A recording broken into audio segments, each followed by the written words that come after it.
you have to be very intentional with slowing everyone down. Right. And you have to be very intentional with how you manage your cash flow. Really, in my opinion, it's the 4 pillars of your business: people, products, program, property. You have to be willing to suffer some short-term pain in order to achieve your long-term goal. And let me tell you what I mean by that. Welcome back to the 3PX show. We're glad that you are here. And it may be 10 degrees outside, but it's a nice, comfortable 73 degrees up here. That's right. Thank Feels the Lord. good. Thank the Lord that heat rises, and also that we have a heater up here in the attic. That helps. I was a little concerned this morning when I got here. That's why I got here a little early, just to make sure that we had plenty of heat. I was fully ready to film in like jacket and mittens. Like, I don't care. Yep. It could have been one of those things. I was fully prepared to be judged by the audience for dressing like an Eskimo. That'd be funny. That would have been maybe we need an episode like that. No, I don't think that we do. We could set out on the back porch or something and do it. I'm really excited about this because today we're going to be talking about breaking through your ceiling. Now, we're calling it the $10 million ceiling simply because in Wayne and my experience, we feel like for a lot of businesses, $10 million is like, that's the make or break point. Your ceiling could be 20 million. Your ceiling could be $500,000, right? Right. Everyone has their own ceiling. But we feel like this breaking through that ceiling, that $10 million ceiling when we're talking about annual revenue, is critical for a business owner. So I'm excited to talk about that. But before we talk about that, www. Today's money day. So Today's money day. That's yeah. right. Tell me about what you're wearing. See, I didn't wear one of my saying shirts, but this is just my regular shirt that's got numbers all over it. It's my money shirt. So I knew we were talking about the $10 million ceiling. And I thought, hey, we're talking big numbers. I got big numbers all over my shirt. So here we are. Well, they're very tiny numbers, They are actually. tiny, but they are numbers. So if you can't see it, maybe Quentin can zoom in. But anyway, it's we got a lot of numbers to talk about today. Yeah, and knowing your numbers is really going to be critical to today's episode, because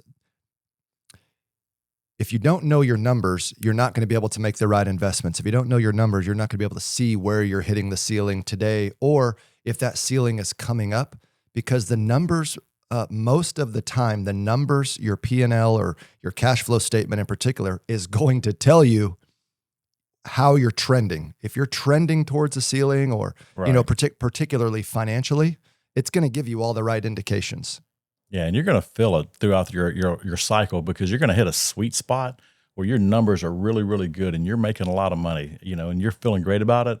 And then you're growing and you're feeling good about the growth, but then all of a sudden your numbers start to slip, right? And that just, you're starting to hit that ceiling of where you got to make that next investment, you got to make that next growth, and that's when it becomes, you got to really pay attention to where you are at that point. Yes, 100%. So that's what we're going to talk about. Let's get started. And what we're going to talk about is how growth can actually erode your cash flow and erode your margins if you don't plan properly for it. Yep. And we're probably going to lean on some experience, some good decisions and possibly bad decisions that we have made in our past to kind of give you some examples. But at the end of this episode, you're going to walk away with some very precise and exact things that you can do in your business to prevent yourself from hitting this ceiling. And most of our notes are around financial type decisions and being smart with your money and how to invest properly. And we're going to talk about that, but we will for sure talk about that operational ceiling. Right. Because as your company grows, you may not be struggling with cash flow because you're saving and you can make reinvestments back into your business, right? But you're going to hit that operational ceiling too. We may as well start with that. The operational there, we'll just get into it since I mentioned it. Hey, just jump into it. Yeah. So when Wayne started doing Profit First, he was very conservative and very disciplined with cash. So for the last 5-6 years or so, Wayne has been ultra disciplined with Profit First in allocating profit and not just putting money into the profit account, but holding half of that profit to future growth. So that's the savings account for your business, okay? And the way we run our business on Profit First, that profit doesn't just go to the owner's pocket, although it can, if that's what any owner or Wayne wanted to do. But because Wayne and most of you listening probably have plans for growth for your business, Yep. you have to be taking that profit, and profit first as half, but you've got to be taking a percentage of that profit and you got to be sticking it into that savings account that Wayne talked about several episodes ago that you don't have access to. You don't have an ATM card. It's that bank all the way on the other side of the town that's hard to get to. Yep, exactly. So, and we're going to get into that. Now, because we were in that position, thank the Lord, for the last several years, we really haven't been struggling to finance growth. If we need to hire people, we were able to hire people. If we needed to buy some equipment, we could buy some equipment. Now, where we really started to have our breakdown was when we hit our ceiling. About 20 to 25 million was our ceiling. That's probably the second ceiling. Right, it was. That you experienced. What we found was we were making enough money, but we were having operational breakdowns. The speed and the pace of the business was moving faster than what the current team could keep up with. Exactly. And then it's a flywheel of problems. More service issues, more complaints, more customers calling in, and then you spend more time trying to fix problems than you do actually, generating revenue. And that's where you're in danger of the business starting to collapse. The business can start to fall apart while you're making lots of money, right? Well, when you spend more time doing, part of it is you're hiring quite a few people, and when you hire quite a few people, they're new, they're inexperienced, and then you got to train them how to do the job. That's when you become inefficient in how you're cutting material or how you're doing it. It depends on the product that you're making, right? If you're making a product, like we're making a product, and so it became a big issue in that part of it to be really precise in some of the things that we had to invest in newer equipment, more modern equipment that would help us to do the product that much better. And so that was one of the fundamentals that we fell off of and really hurt us a lot was just not being as precise as we should have been, right? Mm-hmm. And so and then you're hiring people to make those cuts, to make the things, and then we're under such the pressure to get product out of the door that it started going out, and we started having some issues of it coming back, or some issues just not being right in the field, and really having to do a lot of things that we shouldn't have had to do. Yeah, and going through that, what I would tell people listening or watching is you have to be willing to suffer some short-term pain in order to achieve your long-term goal. And let me tell you what I mean by that. We basically doubled the size of every department. Right. The sales team doubled, the operational team probably doubled or close to doubled. The customer service team doubled, accounting doubled, purchasing doubled. So what happens is when you're, and this was over the course of just about 1.5 to 2 years. And the danger in that, so you're listening, you're thinking, well, that should make things easier. You're hiring all these people. Right. Well, in a business like ours, in most of our roles, you have to be here for a year, because we're in the construction services industry. It's very complex, and every contractor is different. Every job is different. There's millions and millions of different configurations. Yep. And you got to know almost every single one between our door business and our restroom partition business. So it takes time for people to learn the business. So during that growth period, when you're hiring people, your most talented individuals, which are typically your manager or your supervisor or your lead, and then your most tenured and experienced associates, they're not spending their time generating revenue and getting product out. They're spending all their time training new people. Right. So the output slows down. And then, so the time to get the sale out the door, to close the deal, all that slows down because you're having to take time to answer questions and show the new team member how to do this. And then you've got to give them some sales opportunities so they get reps. Well, they're not converting. So then it either has to get turned over to another sales agent, or you potentially lose the deal because it takes too long. So that was a very, very difficult time. And I think this is where a lot of companies will struggle when they hit their $10 million ceiling is, I got to hire more people, but now all the people who are generating me all the revenue are spending all their time training. Yeah. Well, I'm going to take it a step further and back up, maybe back up just a little bit. You remember when you came, one of our biggest issues that we had was, we almost felt like a bobblehead because it was like the sales part of our business was outgrowing the operational part of our business. Mm-hmm. And so we were like pumping sales out. We were getting orders. We were doing everything, and everything seemed right, but we weren't making the investment in the operational side of it. And it almost felt like it could collapse at any point because, things were pumping in. We just weren't able to get them out properly. Again, like what you were talking about, we had the right people, but they were doing all their time training the new people coming in. And that's a tough issue when you have one outperforming the other instead of having them both grow at the same time. I think we're in a much more balanced situation now. Plus, all the people that we did hire to get them to that 1 year mark, they're there now and they're trained. And now we have more people able to train, and we actually have people that do training instead of just your main people that are supposed to be doing work and then they're doing training. Now they can focus on what they do best. Yeah, 100%. And when you were saying that, this isn't a part of the notes, but I do want to give the audience a player tip here. So the structure that I use for measuring what you just said and what you said was we were heavily investing in sales. Yes. We were investing into the website. We were investing into products. We were expanding. We were doing all these things, but every other part of the business was being kind of left behind from an investment and growth standpoint. So the framework that I use is called the 4 Ps, and you may remember this. And the 4 Ps stand for people, products, program, and property.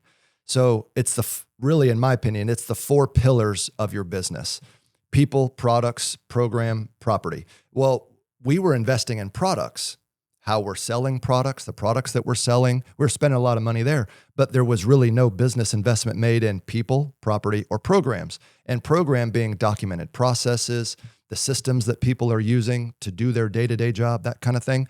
So when I started laying that out, it was obvious to see that we needed to make more investments in not just people and not just our programs, but also we made significant investments in our property. We expanded our property. We opened up 3 new locations. Yep. They're really 2, but one of them is two suites combined. Right. Yeah. We opened up new locations to expand there. We repaved our parking lot, redid the building, put a new roof on. We remodeled the entire inside of the office facility because it's things like that. Here I go again, chasing rabbits. That's okay. But that's important if you want to attract great people to your organization. Exactly. You can't be a great organization that looks like 100-year-old mom and pop shop or something. Now, that's not a knock on you because it wasn't like that, but I'm just being dramatic. But if you want to attract great people, you've got to have a great working environment. You got to have a nice facility. You got to have a nice parking lot that's not gravel and nails and screws all over the place, right? But you're growing so fast, and Wayne you'd been growing so fast. Right. It's just hard when you're by yourself. It's hard to keep up with all the other P's that I mentioned. Right? It is. Yeah. So we made a concerted effort to slow down, and now we'll get back on track. Okay. So you're hiring people, your best people are spending all their time training. Operationally, overtime is through the roof. We're starting to see some chinks in the armor, error rates going up, on-time fulfillment slowing down a little bit. And you're over here going, what in the world's happening? We're growing. How are we falling apart? We started saying, slow down. Everybody slow down. Right. And then we came out with the mantra, we will be on time and we will be accurate. So what I started telling the team was, if you don't have time to do it twice, you don't have time to do it wrong the first time. Right. Right. So what I want to encourage all of our listeners is, when you're going through this is the short-term pain that you're going to experience in order to achieve your long-term goal. You have to slow the organization down. You can't continue to operate at the same speed that you have been operating at that got you to that $10 million ceiling. You've got to slow everybody down. Take your time, really be intentional. And if that means you miss a couple of sales or you miss a couple of shipments or something like that, what I told the team, I care desperately, trust me, about customer experience. Right. but I'm not willing to sacrifice an entire day's worth of production to satisfy one customer. When you're trying to break through the ceiling, Right. you have to slow the organization down and focus on getting things out the door, doing it the right way, focus on training, focus on processes, and you can't be frustrated when things are going wrong.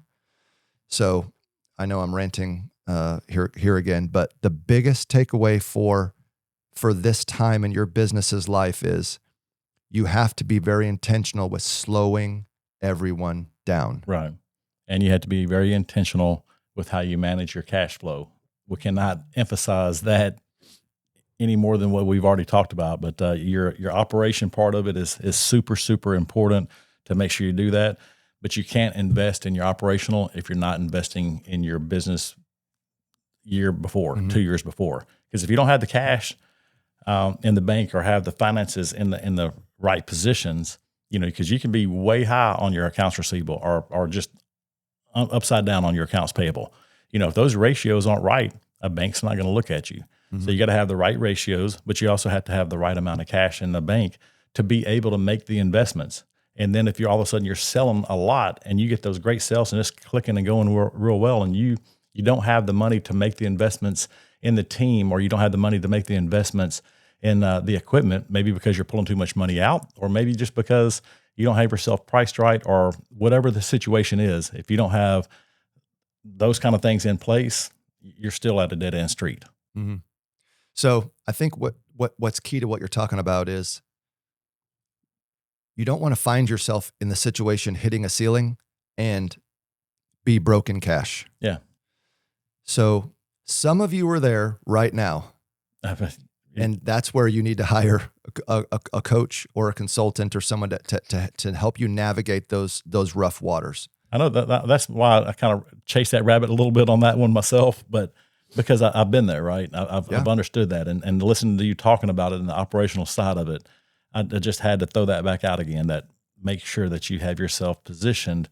You got to have some kind of a financial system, and I'll leave it at that point. But you have to have something in order to make all of these parts fit the puzzle. Yeah, and I think it goes beyond the financial system. You can be managing your finances well and not be looking towards the future. Yeah. You have to know that the cash that you're saving today or the money that you're making today, what's that dollar going to be invested for 6 months from now, 12 months from now, 24 months from now? So you have to be able to look forward and think about, okay, the cash I'm saving today is because we're going to rebuild the website next year. Right. Or the cash I'm saving today is because we're going to open a new department. We're going to open a design department, and we're going to hire a product engineer. And we're going to buy a 3D printer. Exactly right. all these things, and we're going to start testing new innovative products and all this kind of stuff. You don't make those decisions and investments in one day. Right. You got to plan for those. So the system is really only as good as how disciplined you are in executing it, but then how well you do planning for how that system is going to support the future of your business.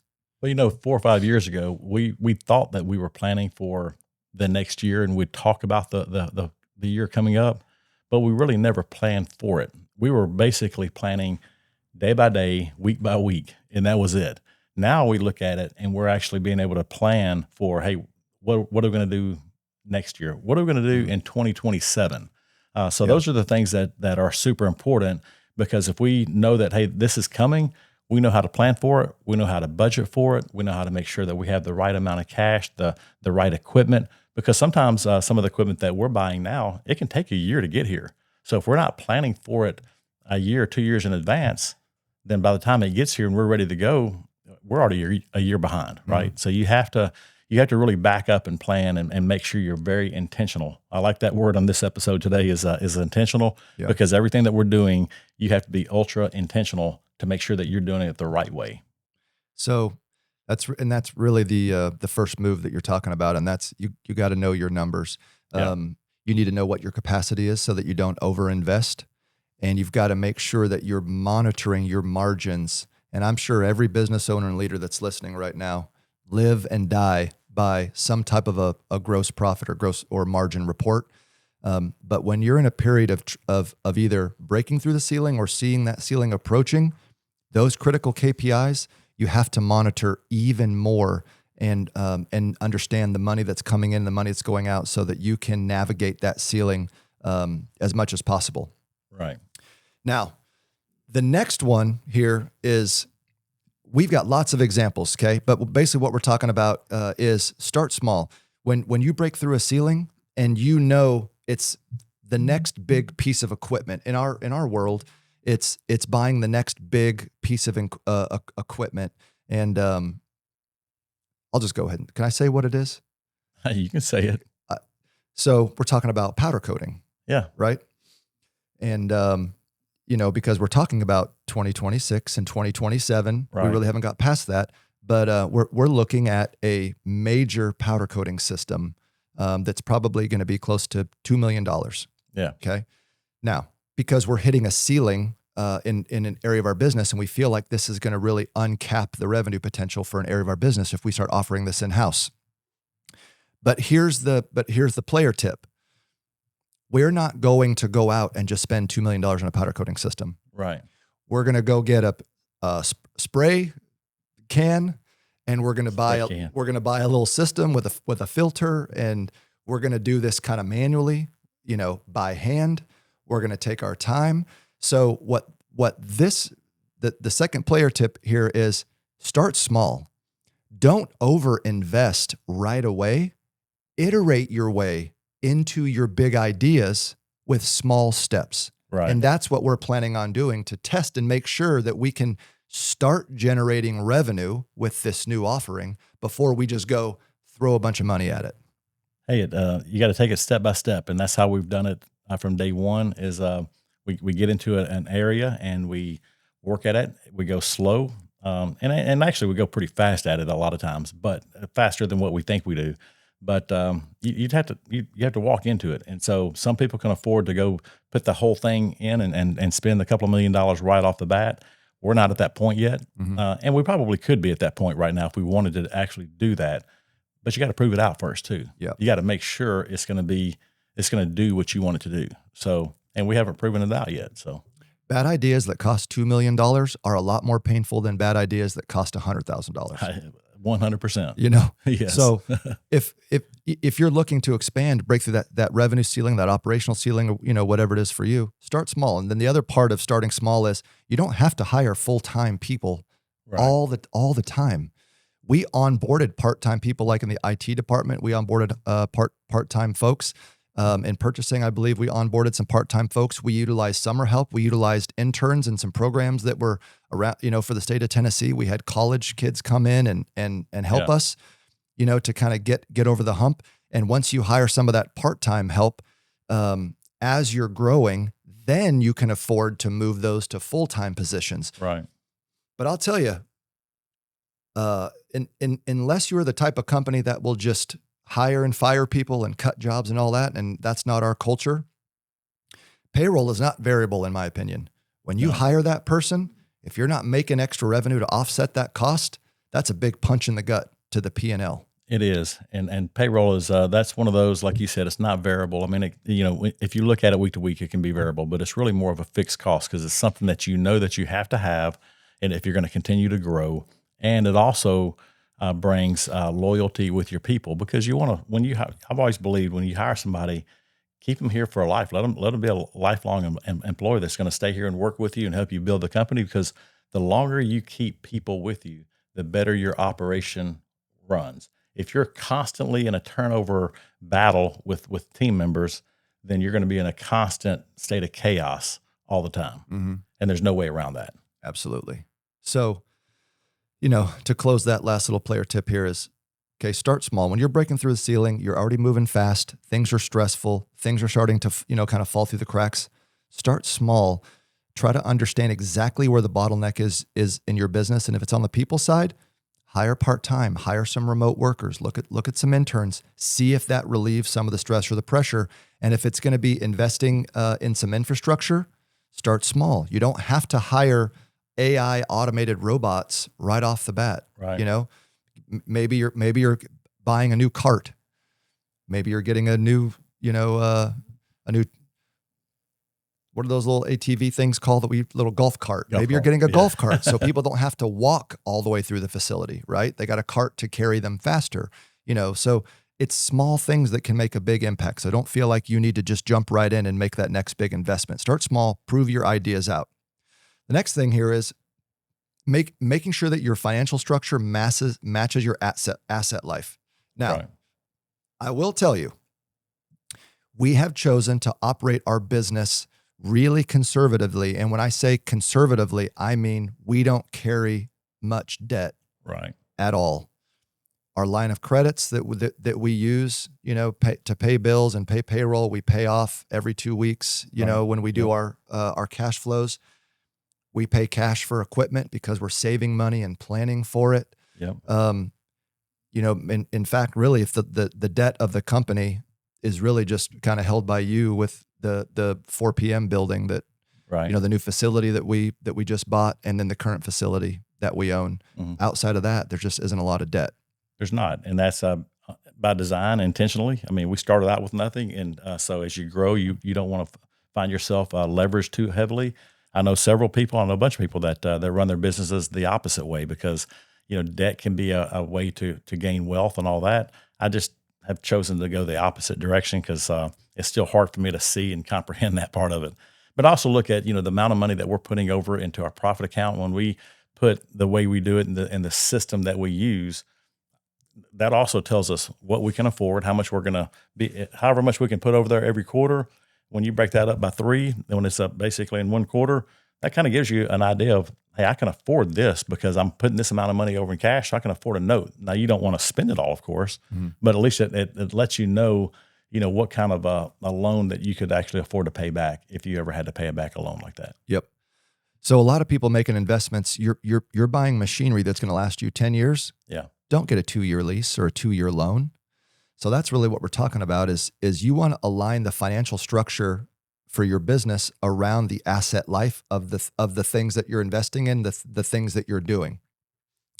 That may mean that you need to talk to some different financial partners, right?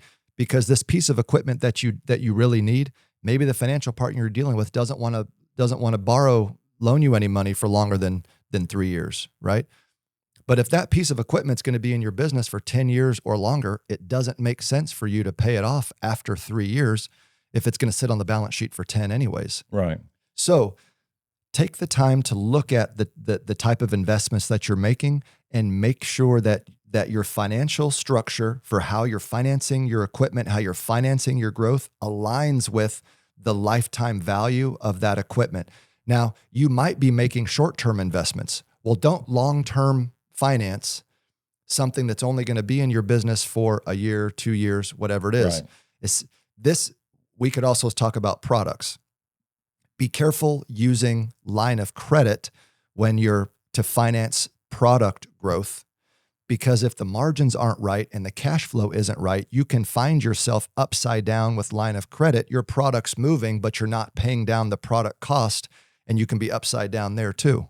Or you're buying the wrong product with using your cash flow, right? Because then you have dead inventory. Even though you might be selling a little bit of it, if you're not buying it strategically, because we have some movers that we know that are A movers that we're just going to buy all the time. Well, then invest in those because we know we're moving those just day in and day out. But there's also those products that we have that are maybe a B item or even a C item that you carry some because you have to have it when that time comes, but don't overstock it. We've been in situations where we've overstocked certain items and they've set and hadn't sold. We probably still have some right now that hasn't sold in 6 months or a year, and we've got 20 of them. And you're like, well, I mean, we sold 3 last year. What are the doors? Oh, probably a 3870 or something like that. No, the high security. What is that? The whole time you've been Defender. talking about okay.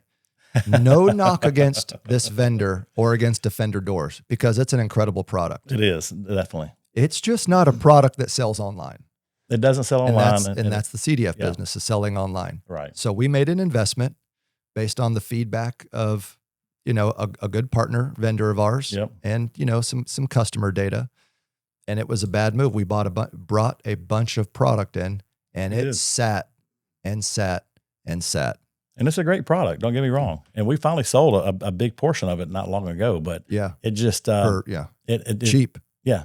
Like, Yeah. As long as we cover our costs at this point, right? I mean, that's the hard part is because it is such a tough situation, making sure that you bring in the right stuff. And that's a one-off. That's a special thing that, number one, now we look back at it and we shouldn't have done, but there's those items that we know we're going to sell and that we've always sold.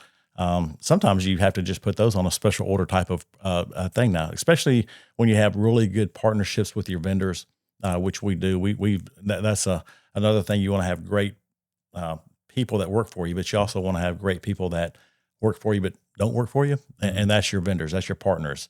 Those are just as important as a customer, in our opinion. And so you got to make sure you have that, because they can get product to you really quick if they do what they say they're going to do. So next thing here is when you recognize you're hitting a ceiling, is don't just assume that you have to throw money at everything. Right. You may not always need to just hire more people, or you may not always need to buy more product, or you may not always need to, buy new equipment. There are bottlenecks in your business that can be hidden sometimes, and that they're masking themselves as, I'm too busy to get all my work done. Right. And in all actuality, it's complicated manual processes inside some of your departments that are taking way too long. And if you would slow down and elevate the bottleneck, this is the next player tip, but if you elevate the bottleneck or elevate that constraint, what you might find is you don't actually have to spend any money in the business. If you just simplify or automate some things, you can push right through that ceiling. Wow. I mean, and that's a big one. I mean, think about where we are now and the things that we're doing. We've had so many bottlenecks that we've just never fixed or taken advantage of fixing. And now we're about to get a lot of those fixed, which is huge for us. And that's going to go a long ways.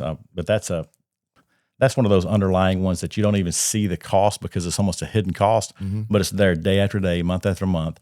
And it's because we've been doing it this way forever, and no one knows or takes the time to change it or fix it, or to recognize, hey, this is our bottleneck right here. Let's fix the root cause. Let's don't put a Band-Aid over it. Hey, we're going to do it this way because we know that we can make this work. Well, if we'd have fixed the bottleneck in the first place, we've probably gone around so many different things and spent so much money trying to fix an outcome rather than fix the actual bottleneck. Yep. I got a couple of examples here. Okay. So we recognized in the sales department, for example, that one of the major bottlenecks in our business, and particularly on the CDF side, we really don't have this on the fast partition side because the tenure has just been so strong. Yeah. So this hasn't reared its ugly head just yet. The turnover is virtually zero at fast partitions. But on the CDF side, we've got like 16 salespeople, So when you've got 16 salespeople, you're always turning over one or two every couple of months or something, because when the numbers are that high. So one of the greatest issues we have is training and answering questions and all that kind of stuff. Yep. So because you got to work in this business I feel like you got to work here for 20 years to know everything that you can possibly know about the commercial door business, right? Right. So getting the speed of getting knowledge in people's hands. So what we were doing is we were just calling whoever it was in the company who had the most experience and asking them questions. So the customer asks a question or something. We don't have the answer. We tell the customer, hey, we'll get back to you. And then we pick up the phone, or we send an email to somebody, try to get this information, or we get up and go walk around to somebody else's desk. And then we come back and try to respond to the customer's email or try to get them back on the phone. Yep. And it bogs down the whole process. So what we did was, over the last probably 6 months, we have been building a knowledge base. Right. And we connected it to a conversational AI tool called Ask Wayne, ironically. Yeah. For now, that's what it's called. But this is a proprietary tool for us. It's a knowledge base that is disconnected from the outside web, basically. So we control all the guardrails of information in, information out. And now anyone across the entire organization can ask any question they want about either our process, about our business or any question about any commercial product relative to door frames and hardware and get an instant answer in near real time when they need it for the customer. Absolute game changer. Elevate the bottleneck, minimal investment, and speed up the process. That's one example of something that we've done to free people's time up to do more things, to generate more revenue. Yeah, and that's an absolute game changer, just being able to do that, because it gives the knowledge right there at their fingertips with someone that's only been here a month. That's right. And because they can know exactly what to say, when to say it, what to say, know where the resources are, all of that. I mean, it's just such a quick tool for them to use. And we tested it. We tested all of the traditional large language model searches. We Chat GPT, Copilot, Google Deep Mode, Gemini, all these different things, asking questions, and all of them were not 100% perfect. Right. Okay. They all had failures. They all quoted bad websites. They all quoted the wrong information. And in our business, you can't give a customer bad information. That's going to cost you thousands and thousands of dollars. That's why I said once we realized, okay, there isn't perfect information out there on the web, we had to collect it and bring it in-house ourselves. And it's taken about 6 months, but now we've got a treasure trove of knowledge base that could answer not infinite, but it feels like almost an infinite number of questions right off the bat. So it didn't happen overnight. It's taken time, and it's taken me yelling about it every couple of days. Are you adding to the knowledge base? Are you adding to the knowledge base? Right. But now here we are, and we're finally starting to see some of the fruit of that. Just got to use it now. But I think everybody will. Don't remind me. But I think they will. I mean, I think once they see the benefit of using it, why would you not use it? Behaviors are hard to change. It is true. You're right about that. But the more questions that you ask, that can eliminate you asking so many questions, and you just ask our AI tool, Ask Wayne. Ask Wayne. Wayne has all the answers. Well, that Wayne does. Yeah. Okay. All right. Next one. I'm going to tell you some creative things you can do to protect your cash flow weekly. But this is really the next and last biggest thing that you can do when you're talking about breaking through the ceiling. And that is you have to maintain a 13-week cash flow. Right. Now, what I love about Wayne, although I don't look at it I probably don't look at it. I can't lie on this podcast. I really never look at it. That's okay. Until something is wrong. And then Wayne's like, cash flow's down. What's wrong? Kind of thing. But I know Wayne and Angela look at it every single day, and Jonathan every single day. Right. But we don't just have a 13-week cash flow. We actually project our entire cash flow for the year. We do. Week by week. Wayne knows, well, it's December now, so we probably don't have the budget for next year. But in February, Wayne knows the third week in July what cash flow should look like. I do. That's and we worked on it for the past several years to be able to do that. And that's but it makes a big difference, right? And what's so nice about it is we're right online with it. And we're getting better at it and better at it and better at it to where we can see where it is. And like you said, that's my biggest key indicator we all know what's going on. We're doing the new website, we're doing the new building, doing equipment. So we got a lot of different things that are happening and that are going on. But if cash flow starts getting really, really tight, we can see that.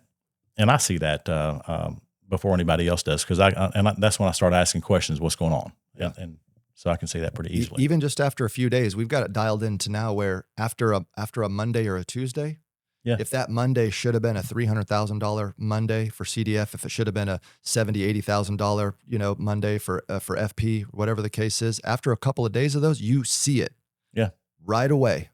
Hey, what's going on? We're already 150,000 behind, and we've only got 2 days left in the week. Yeah, we do. What's going on? Now you got to beat the last 2 days of the week by 75K, just to get back to neutral. So I know we're in a very fast cash cycle. Yeah. Hour by hour, day by day. Not everyone's like that, but having a 13-week cash flow that you're forecasting, that you're managing every single week is really critical to forecasting and understanding these investments to break through your ceiling. The next thing is, if you have accounting functions at your business, which everyone should have accounting functions, and if you don't, if you're outsourcing some of your accounting, then then either as the owner or manager, you got to own this. And that is, you got to collect your money, man. If you got AR sitting out there, dude, get on the phone and collect your revenue. Don't just, oh my gosh. That's the biggest struggle that a lot of owners have too, is feeling like they're going to be mean or ugly with their customers because they haven't paid. Well, I mean, you provided the service. Their service that they got to provide you is pay you, and you have to collect. And if you don't, there are customers out there that would take advantage of it. I hate to say it, but it can go, 60, 90, 120 days or longer if you're not on top of it. And you're not a bank, unless you are a bank. But most people aren't a bank, and they're trying to run their business and trying to get product out the door, and they're not necessarily worried about that part like they should be. And that's such a huge part of it because, again, it's cash flow. And if you don't have, your books can look great, but if the cash flow is not coming in, you can be broke and going bankrupt. Aging AR will crush a business. Because I can promise you, your suppliers and your vendors, they're not going to wait 90, 120 days for payment. No, and you know that as well as anybody else. I mean, you got to pay your bills. Well, then you want your customers paying their bill. I mean, it's got to be that cycle. If it's not a cycle, it's not a win. I'm going to tell you right now, this is probably an unsung hero of a hack. Go after your aging AR report. Get that thing down. Collect your money. Don't just send out a net 30 invoice or a pay upon receipt invoice and then cross your fingers and pray that you're going to get a check in the next 7 days. Because a lot of times, to your point, that's not the way it works. Yeah. That customer is trying to drag out their AP so that they're floating cash and they're playing the game too. You got to get out there and you got to get after your money and you got to get paid for the work that you do. So we're not going to drag that topic on, but if you've got AR hanging out there, you as a business owner, you as a manager, you got to own it. Get on the phone, get your money, get paid, and keep that AR down. The next thing that you can do is milestone billing. And I would imagine a lot of folks that are in our type of business or construction services, contractor, a lot of service related type industries, you may have something like this, but there's nothing wrong with collecting 30, 40, 50% up front before you even start the work. Right. Get some cash up front. So your people you're probably paying people every single week. Now you got your payroll covered, at the very least. You got a lot of product costs covered. So you can go buy whatever you need to buy from the Home Depot or the Lowe's or whoever your supplier is for the tile that you're laying or whatever. And, and then maybe you get a better discount because you're paying them, cash up front. You're not paying them on a net 60 or a net 30. So now you get a little better discount. When you're halfway through the job, collect another 30%. Right. So then when the job's done, it's only 10 or 20% that's being held back. It's not this massive amount. That's going to do a lot for your cash flow. You tweak your milestone billing. If you're at 30% down, go to 50% down. If you're at 50% down, ask for 70% down. All you got to do is ask. But if you're not thinking about these things as a business owner or manager, you're never going to, you're not going to think to ask for more money up front. Right. And a big one too that you got to do at some point, the larger you get, a line of credit with the bank is going to be an essential part of any operation, growing or not growing, or really for a growing business, hopefully. But that's something that every business needs. I mean, we're a very cash heavy business and we still operate with a line of credit. Now we pay it off every couple of weeks. And the worst thing that you can do if you get one is to use it like a bank loan and then you max it out and then you can never pay it back. Now you don't want to get into that position because then you're not managing your cash flow right. But that can help tie the distance between when you invoice someone and waiting that 30, 45, 60 days. Hopefully it's 30 days that you're waiting. And that's that float that helps you do it. And when you get paid, then that goes and pays that down. And then that cycle turns over and over. And so that can help a small business. That helps a big business all day long. Yeah. Then the last thing on this, the cash flow here is you got to control your inventory. There's some of you listening, you got warehouses full of thousands and thousands of products and some of it doesn't turn and it's just gold sitting on a shelf. Yep. Get your inventory down. When you get your inventory down and slow down your purchasing, man, that cash flow, it's like a mountain. It just comes flying in. It does. So controlling your inventory is key and understanding your purchasing. As an owner, you got to have a hand in purchasing. you got to know what's being purchased, why it's being purchased, and kind of what the velocity is of that. You don't have to micromanage everything, especially if you're a larger business, but you got to know what your people are spending money on. And if they're spending money on inventory that's moving, not because the vendor offered them a deal or told them that, hey, this will be a great mover for you guys, you got to know what they're buying. I had the very first door company that I started working for 20 something years ago. One of his philosophies, one of his things, he always said, hey, it's okay to run out of inventory every once in a while. Because if you run out of inventory, that means that you're keeping your inventory in the right level. Because if you have way too much inventory, that it just, again, your money is tied up in your inventory, even though on your profit and loss statement, it looks like you're making a lot of money. Well, your inventory doesn't come out until it's actually sold. And then it goes into cost of goods sold. And that's what a lot of people don't understand when they're reading the profit and loss is that net income. If you have $100,000 of net income and you bought $200,000 of inventory that's just sitting there, well, then your cash flow, you're negative $100,000. Mm-hmm. And that's the whole thing right there. So if you can keep that moving and doing, and your inventory is not going up, but you're still making $100,000, then you're making $100,000. That's right. And that goes back to something you told me years ago. And that was, we're not going to have a business that shows profit on a P&L and no cash in the bank. Exactly. And I never forgot. I've mentioned that on a podcast before. And then just one more thing that just came to me that you can do too is for those of you that are taking the 1-2% discounts by paying net 15 or earlier, you talk to some of your big vendors and you move that discount because you need the cash, move that to net 30, net 45, or even net 60 for a few months. Watch your cash flow. Then you got to make some big investments. You move some of those vendor payments through negotiation. You move some of those vendor payments from a net 15 discount to a net 60. That could be, for some of you listening, that could be millions of dollars. Yeah. That end up hitting that your profit account. Yeah, exactly. Because you just change how you're paying your vendors for a period of time, planning for a big investment. Yeah. Kind of thing. So, all right. Before we wrap, any last words, Wayne? I think that's it. One last thing on the inventory. One thing that I always tell my people, my team in the back is that this is not a museum. We're not sitting here to look at inventory. We're sitting here to sell it. So just make sure you sell it and keep it going. Keep a good eye on your cash, and then on your people, just the whole process. I mean, this is when you're trying to make that next move of growing your business and going past that 10 million mark or the 20, 25 million mark, whatever that mark may be for your business, it's going to be different than what it is probably has been for us.